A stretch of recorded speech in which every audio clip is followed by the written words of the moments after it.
ये गुरु महाराज की कृपा ही है। महापुरुषों ने कहा है कि बड़े भाग्य से पाइए सतगुरु का सत्संग, रहे न फिर संशय भरम, लगे नाम का रंग। बड़े भाग्य से पाइए सतगुरु का सत्संग। आप यहाँ यूं ही नहीं बैठे हो, आपके भाग्य में था, नहीं तो कर्म यहाँ तक आने ही नहीं देते।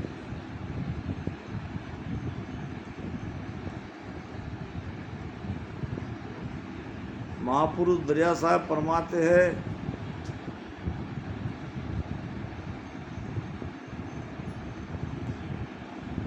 दर्शन आड़ा सहस्त्र पाप, प्रसन्न आड़ा लाख, और सिमरन आड़ा करोड़ पाप है जन दरिया की सांप। ये दर्शन पर्शन ही होना मुश्किल है, सिमरन तो और अलग रहा। यहाँ हम दर्शन का लाभ हो रहा है, यानी हजारों पाप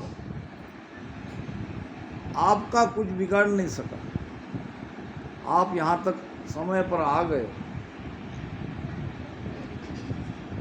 यानी वो पाप ही आपके नहीं रहे। अगर रहते तो यहाँ तक बाधा ला सकते थे। परसन आड़ा लाख, परसना यानी महापुरुषों को वचनों को सुनना, सत्संग को सुनना, ये दर्शन पर्शन ही तो है। लाखों पाप में से कोई न कोई पाप आड़ा आ सकता है, यहाँ से भी आपको उठा के ले जा सकते हैं। कोई न कोई ऐसा काम निकल आएगा, फोन की घंटी बजेगी, आपको जाना पड़ेगा। तो ये सारी चीज़ें ऐसी नहीं होती है, कोई न कोई कर्म आड़ा आता है। और लाखों कर्मों को आपने टाल के यहाँ आप बैठे हो सत्संग में, इसके लिए बहुत बड़ा भाग्य चाहिए। और सभी ऐसे बड़भागी नहीं रहते। बड़े भाग्य से पाइए सतगुरु का सत्संग, रहे न फिर संशय भ्रम। सत्संग है दो प्रकार की, एक बाह्य संगत, एक भीतरी संगत। बाह्य संगत भीतरी सत्संगति का आधार है, ये जरूरी है। संगत तो वास्तव में भीतर में करनी है, सत्सबद के साथ सुरती का संग। और जब शब्द के साथ ये सुरती का संग लग जाता है तो भीतर का अंधकार मिट जाता है, भीतर का सारा संशय दूर हो जाता है, कोई भ्रम बाकी नहीं रहता। और दिन ब दिन नाम से प्रीति लग जाती है, सुरती शब्द के साथ लगी रहती है। और उस देश में ये शब्द हमको ले जाता है, उसी के लिए तो ये सारा प्रयोजन है। तो ये बहुत ही सौभाग्य की बात है कि हम और आप यहाँ सत्संग के माध्यम से मिल रहे हैं। अच्छा संयोग है। आइए महापुरुषों के गहरे वचनों को समझने का प्रयास करेंगे, क्योंकि मूल में तो सुमिरन ही है। मगर सुमिरन तब होगा जब ये ज्ञान हमारे भीतर उतरेगा, जब पूरी तरह से हम समझ जाएंगे कि समझा बिन शिवरण नहीं, कण बिन कैसा भोग, चढ़िया बिन सुख राम के, क्या त्यागी तन जो। समझा बिन सुमिरन नहीं, और समझ आती है सत्संग में, समझ ही नहीं पाए तो सुमिरन क्या करेगी। ज्ञान सुने सुन चेत जोरे, सिमरोनी दीन दयाल। ये ज्ञान हमें चेतन करता है, और एक बार हम जाग गए, एक बार हम चेत गए तो सुमिरन करने में आसानी होती है। सुमिरन कोई बहुत बड़ा कठिन ऐसा कोई नहीं है। हमारा मन है, मन को पूरी तरह से सुमिरन के लिए तैयार करो। अगर मन में कच्चापना आ गया तो आपसे सुमिरन नहीं होगा। कभी भी जीवन में हमको पॉजिटिव सोचना है। हाँ, हम कर सकते हैं, ये कोई बड़ी बात नहीं। और लोग कह रहे हैं, हम भी कर सकते हैं। जब माता सीता की खोज हो रही थी तो भगवान राम की सेना बंदर सेना ही थी, कुछ और भी प्राणी उसमें थे। अब वो पता तो लग गया था कि रावण के कैद में अशोक वाटिका में माता सीता है, और वहाँ सख्त पहरा भी है। मगर अब वो खोज खबर कौन लाएगा, क्योंकि तब तो राम सेतु नहीं बना था। सब बंदरों ने विचार किया और सबने हनुमान जी को तैयार किया। जाम्बुवंत जी कहने लगे, केवल और केवल हनुमान जी ही इतनी ऊंची उड़ान मार सकते हैं। और जब हनुमान जी ने भी सोचा कि अभी नहीं तो कभी नहीं, अगर मैं इतनी ऊंची उड़ान नहीं मारूंगा तो माता सीता का पता कभी नहीं लगेगा, और फिर हम जो उनको खोज रहे हैं ये खोज हमारी कभी पूरी नहीं होगी। तो सबने एक सुर में कहा, बिल्कुल तुम छलांग लगा सकते हो, बाकी किसी में इतनी ताकत नहीं है। ऐसे कहते ही हनुमान जी ने छलांग लगाई और लंका पहुंच गए। छलांग आपको भी लगाना है, आप में पूरा सामर्थ्य है। गुरु महाराज ने कहा है कि हे शिष तम हम एक ही, एक बाप को पूत। सुनो वचनों को, क्या कह रहे गुरु महाराज? हे शिष तम हम एक ही, कोई फर्क नहीं है तुम में मुझ में, हम सभी एक बाप की संतान है। सबका पिता ब्रह्म है, सबकी माता माया है। कि हे शिष तम हम एक ही, एक बाप को पूत। मोतो में बल सार को, नकचक एक ही सूर। क्या कह रहे महाराज? मोतो में बल सार को। क्या है हमारे अंदर बल? किसका बल है? तो सबके अंदर वही परमात्मा की चेतन शक्ति है, और वो सब में समान है। कम ज़्यादा घाट बात वहाँ नहीं है। सबको गिनी हुई उतनी ही सांसा मिली है। क्या हमारे गुरु महाराज को 77 करोड़ 76 लाख श्वासा से भी ज़्यादा मिली थी? नहीं मिली थी। वो भी एक दिन में 21,600 श्वासा लेते थे, हम भी ले रहे हैं। ये बात अलग है कि उनकी पूरी श्वासा भजन में चली गई, हम उतना भजन नहीं कर पा रहे। तो इसीलिए तो वो समझा के देना है कि मोतो में बलसार को नकचक एक ही सूत, नकचक एक ही सूत इदक मुँह में आ हुई। महाराज कहते हैं कि अधिक मुझ में क्या है?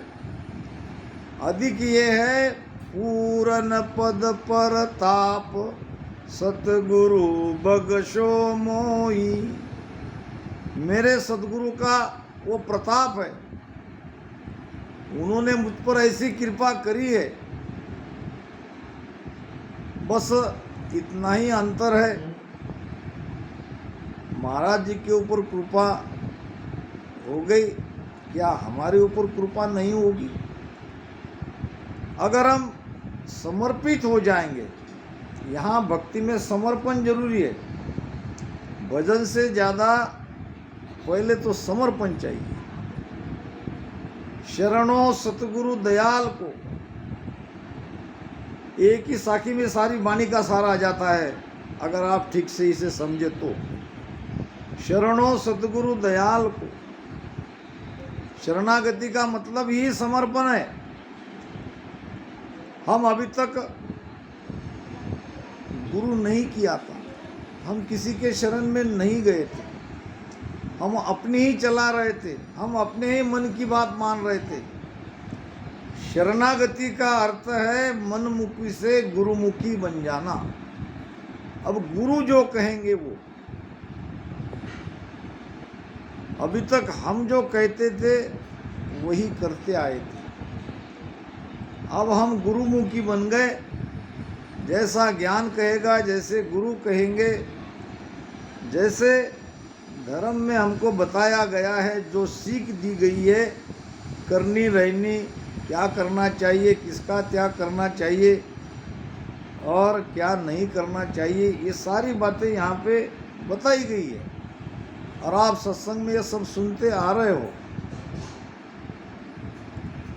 तो इन सब बातों का विचार करके उसको धारण करना ही शरणागति है। यानी हम पूरी तरह से अब गुरु के बन गए। अब उसका लक्षण भी समझ में आता है, हर बात का लक्षण है। हम सचमुच गुरु के शरण में है कि नहीं है, ये भी बड़ी आसानी से हम अपने आप को पहचान सकते हैं, दूसरे को नहीं पहचानना। कि गुरु का होए गुरु में मिले, ताका ए अंग हो, सत स्वरूप के जोग बिन और ईसक नहीं कोई। यह है लक्षण, सत स्वरूप के जोग बिन और ईशक नहीं कोई। ईशक नाम प्रेम, और कहीं प्रेम लगता ही नहीं। सत स्वरूप के जोग बिन, जोग कहते योग को, और ये सत्स्वरूप का ही तो योग हम कर रहे हैं। योग कहते हैं जुड़ने को, आत्मा परमात्मा में जुड़ने का योग हम कर रहे हैं। सांसों सांस में दो प्रेम से राम राम सुमिरन कर रहे हैं। तो भजन सुमिरन करते ही दिखेगा। जब जब समय मिले तब तब आसन लगाया और राम राम करने लगा। यही है सत्स्वरूप का जोग। सत्स्वरूप के जोग बिन और ईशक नहीं कोई। और कहीं प्रीति नहीं है, मन कहीं जाता नहीं है, मन कहीं लगता नहीं है, और संसार में मन फीका हो जाता है। संसार का राग समाप्त हो जाता है, वैराग आ जाता है। यह है शरणागति के लक्षण। शरणों सदगुरु दयाल को मुख हृदय हरि नाम। दूसरा काम मुख और हृदय से राम राम को रटन करना है। महाराज ने कहा है कि मुख रटना बिन नाम बार लो इन घट आवे नाही। सत शब्द आता है ब्रह्म वैराट से। ब्रह्म वैराट है शरीर के बाहर, ये सारा तन वैराट है। वो सत्शब्द तन वैराट में नहीं है, वो सत्शब्द है हमारे सदगुरु में। और सदगुरु की मेहर से तन वैराट से यहाँ कंठ स्थान पर आता है। कंठ स्थान पर कब आता है? जब हम जिब्या से राम राम रटन करते हैं तब। अगर जिब्या से राम राम रटन नहीं करेंगे, सांस उसास में बराबर ध्यान लगाए रखेंगे, सुरती भी उसमें रखेंगे, मन भी रखेंगे, फिर भी नियंचर जगेगा नहीं। के रसना की विध टाल के साधन करे अनेक, से सब हद का ख्याल है, नाना विध का देख, नाना विध का देख परम पद कदे न जावे। नहीं जाओगे। महाराज कहते हैं कि रसना से राम राम करना छोड़ दोगे, परम पद में कदे न, कभी भी नहीं। ये ख्याल ही करना बेकार है। से सब हद का ख्याल है, बाकी कोई उपाय करोगे तो हद के हद में रहोगे। नहीं जा सकते त्रिकुटी, त्रिकुटी तक हद है। त्रिकुटी के नीचे 3 लोक है, स्वर्ग मृत्यु पाताल। अभी हम हद में है, हद के मृत्यु लोक में है। अगर ये रसना से राम राम रटन नहीं करेंगे तो कर्मानुसार या तो स्वर्ग में जाएंगे, नरक में तो जाना ही है, 84 तो है ही है। तो और सारी करनियां, सारे उपाय हद तक के हैं। गुरु महाराज कहते हैं और सकल विद करणी साध्या, एक एक फल लागे, मेरे रामा एक एक फल लागे, निज तत नाम अरद उर धार्या, निज तत नाम अरद उर धार्या, असंख्य अनंत फल लागे, साधु भाई ऐसा नाम कहावे, संतो भाई ऐसा नाम कहावे, जे कोई समझ शिवर, जे कोई समझ सुलझ उर धारे, सब सुख हाजिर आवे, साधु भाई ऐसा नाम कहावे। कहाँ कहूँ इस नाम की आगे अगम लखाए। महाराज ने महिमा करी है। ये राम नाम की जितनी भी महिमा की जाए उतनी कम है। या शिवर्या निज नाम जीत निशान घुराया, मिल्या ब्रह्म में जाए शून्य में शहर बसाया, जू जल गलियो लूण समुद सिलता समानी, प्राण मिले यूं माय नाम जग माय निशानी। कितनी ऊंची बात बता रहे हैं। और हम भजन में ढिलाई करते हैं। राम भजन की ढील करे रे कर्मा की ताकीदी, सत्संगत तद जाय हताया फिट लानत तोय कीजी। यहाँ हमारा प्राण उस परमात्मा में मिल रहा है। शरीर तो रहने वाला नहीं है, किसी का नहीं रहेगा, मगर हम अमर हो जाएंगे। हमारे पीछे जगत में हमारी महिमा होगी। महिमा के लिए हम नहीं कर रहे, मगर ये तो स्वाभाविक है, हो नहीं है। 4-5 घर कहे जो भूंडो और सकल जग पूजे बे। 10 आत्म की केवत ताई परम पद नहीं सूझे बे। कुछ लोग तो कहेंगे, जो नासमझ है, जिनको समझ नहीं है, वो तो कहेंगे। उनके कहने की तरफ ध्यान नहीं देना है, हमको भजन में गाड़े रहना है। और सकल जग पूजे वे, बाद में जगत हमारी पूजा करेंगे। 10 आत्म की केवत ताई, 5-10 लोगों ने क्या कुछ कह दिया भला बुरा, तो उनकी मान के आप परम पद में पहुंचने का ध्यान नहीं करोगे। तो मूल में रटना से राम राम रटन करना है। कहते हैं कि एक लड़का था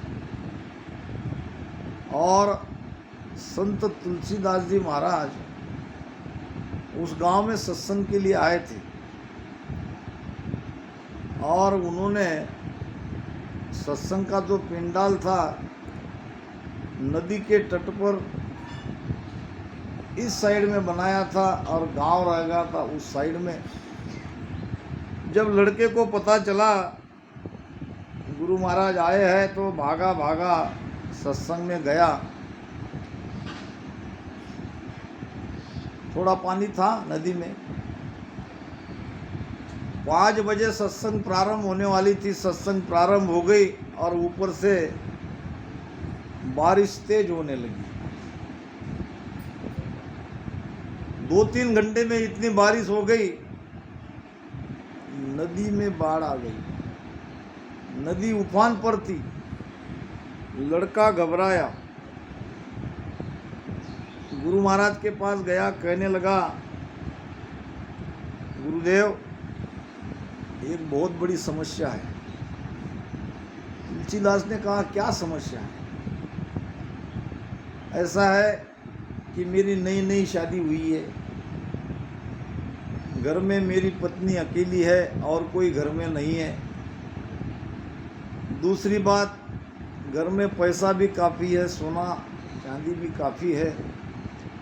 और तीसरी बात, गांव में चोर उच्चक्के बहुत है।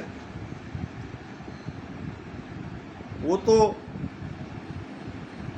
ऐसा ही समय खोजते हैं, अगर उन चोरों को पता चल गया कि मैं सत्संग में हूँ तो मेरा सारा धन चुरा लेंगे। फिर तुलसीदास जी ने कहा, फिर क्या चाहते हो? आप तो संत हो, आप तो सर्वज्ञ हो, आप ही कुछ उपाय करो। नदी उफान पर है, अब मैं घर कैसे जाऊं? तुलसीदास जी महाराज ने कहा, कोई चिंता नहीं, ये कागज लाओ। कागज पे ऐसा कुछ लिख दिया, उसको फोट मार दिया और जाओ और ये नदी को कहो कि इसमें तुलसीदास जी महाराज ने आपको कुछ, आपके लिए कोई संदेश भेजा है, आगे राम जी महाराज सब सही करेंगे। आया नदी के पास, पानी तो बहुत था, बाढ़ आ रही थी और जैसा तुलसीदास जी ने कहा वैसा उन्होंने बताया तो आश्चर्यचकित हो गया। नदी 2 भागों में बढ़ गई और जैसे पैदल जाते हैं वैसा पैदल चलने लगा। बीच रास्ते में जब पहुंचा तब उसके मन में आया कि ऐसा क्या लिखा है, पढ़ के देखना चाहिए। देखा तो उस पे लिखा था राम, और तो कुछ लिखा ही नहीं था। तुलसीदास जी ने कहा था कि आप इसे चिट्ठी को खोल के पढ़ना नहीं है। पढ़ लिया तो दोबारा पानी इकट्ठा होना शुरू हुआ, भागा भागा वापस आ गया, पानी जो के त्यों वापस गया। कहने लगा महाराज आपका कहना नहीं माना, मैंने वो चिट्ठी पढ़ ली, अब दोबारा कुछ उपाय करो। ठीक है करके तुलसीदास जी महाराज ने दोबारा लिखा। अब लिखा तो दोबारा भी राम ही। अब लड़के ने कहा कि पहले चिट्ठी में भी राम ही है और दूसरे चिट्ठी में भी राम ही है, इसमें तो कोई विशेष नहीं है। मगर जब मैंने चिट्ठी खोल के पढ़ा तो पानी ज्यों का त्यों कैसे हो गया। तो तुलसीदास जी ने कहा तुमने जो राम पढ़ा है वो अक्षर वाला राम था, मैंने जो राम को लिख के दिया था उसमें मेरी पूरी सत्ता थी और सत्ता आपको तार ले जाती थी, मगर आपने मेरा कहना माना नहीं। दोबारा भाई इसी में राम लिखा है मगर मेरा राम वो नहीं है जो तुम समझ रहे हो। तो ये राम शब्द बहुत ताकतवर है जो गुरुमुख से हमें मिलता है। ये इसको कभी भी साधारण शब्द समझना नहीं चाहिए, नहीं तो बड़ी भारी भूल करेंगे। तो रटना की विद टाल के साजन करे अनेक, से सब हद का ख्याल है नाना विद का देख, नाना विद का देख परम पद कदे न पावे, ने अंचर बंकनाल पिचम को बेदन पावे। ये राम नाम जिब्या से रटन मुख रटना बिन नाम बार लो इन गठावे नाई। और एक जगह कहा है महाराज ने सो बाहर सु घट में आवे और घट में हुई, बाकी सारे नाम घट में है और ये नियंचल बाहर से घट में आता है, ये सदगुरु कृपा से आता है। तो इसलिए प्रेम से जिब्या से राम राम करते रहना है और फिर नियंचर भी जगेगा, इच्छम का रास्ता भी मिलेगा, बंकनाल से हमारी चेतना भी ऊपर चढ़ेगी। इसीलिए महाराज ने कहा है कि और सकल विद करनी साध्या एक एक फल लागे, निष्फल भक्ति कोई नहीं है। छोटा बड़ा फल तो सबको मिलता ही है, एक करनी करोगे तो एक फल मिलेगा। तीर्थ में जाओगे तो निरोगी काया होगी, और क्या फल मिलेगा। तब करोगे तो राजा बनोगे। ये सारे करनी में एक एक फल है, मगर ये जो निज तत्व नाम है, जो ये नेंचर हमारे घट में जागृत होता है, उसके साथ अगर आप सुरती लगाते हो और अरद और उरद में, ये अरद और उरद शब्द अच्छे से समझ लो, अरद उरद है क्या। अरद उरद का शब्द सा अर्थ है, अरद नाम नीचे, उरद नाम ऊपर, नीचे से ऊपर। मगर आध्यात्मिक अर्थ है अरद नाम पिंड, उरद नाम ब्रह्मांड। पिंड से ब्रह्मांड में, पिंड से ब्रह्मांड में हमारी चेतना को निरंतर जो सत्सबद ने रास्ता खोल दिया है, उस रास्ते से बराबर बराबर चढ़ाते रहना है। इसीलिए नाभि में ज़्यादा भजन करना पड़ता। हमारे गुरु महाराज ने नाभि में 12 साल भजन किया है। नाभि है सेंटर पॉइंट, नाभि से ही हमारी सारी चेतना इच्छम के रास्ते से पलटेगी। जब तक ये सुषुम्ना यानी ऊपर हमारा ध्यान अपने आप न हो जाए, या दोनों ईड़ा पिंगड़ा एक होके ये सुषुम्ना में ऊपर खिंचाव आता है, तब तक सांसों सांस में राम राम करते रहना है। बराबर ध्यान में सारी चीज़ें आपको देखना है। बहुत गहरी बातें आपको बता के जा रहा हूँ। एक ध्यानी एक ड्राइवर के समान है। एक कुशल ड्राइवर किसे कहेंगे हम? जो सामने स्टीयरिंग पे जिसकी नज़र है, नज़र बिल्कुल सामने से नहीं हटा रहा, जिसका क्लच ब्रेक पे नियंत्रण है और साइड के ग्लास में जो पीछे भी देख रहा है और बराबर एक्सीलेटर, ये सारी चीज़ें वो देख रहा है। बीच बीच में सबके तरफ ध्यान रख के गाड़ी अपने आगे बढ़ा रहा है। आगे पीछे से दाएं बाएं से कोई आ रहा है तो इसको भी बचा रहा है।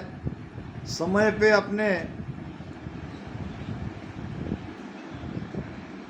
वेग पर नियंत्रण भी कर रहा है, यानी बीच बीच में गियर को भी बदला रहा है। उसको ही हम कुशल ड्राइवर कहेंगे। तो ये कुशल ध्यानी किसको कहते हैं? कुशल ध्यानी ये सब काम करेगा। एक तो वो अपनी सांसों को तरफ देखेगा, श्वास कितनी गहरी जा रही है और दोनों श्वास में बराबर वजन हो रहा है कि नहीं हो रहा है, जिब्या कहीं बंद तो नहीं हो गई, कहीं हमारा ध्यान भटक तो नहीं गया, कहीं मन के विचारों को और हम नहीं चले गए। ये सब तरफ ध्यान रखना पड़ता है और रचना से राम राम करते रहना है। कहीं ये भी देखना पड़ता है कि भजन करते करते रचना बंद तो नहीं हो गई। जब ऐसा करोगे तो मंजिल बहुत जल्दी मिलेगी, नहीं तो कठिनाई हमारे कारण है, हमारे मन के कारण है।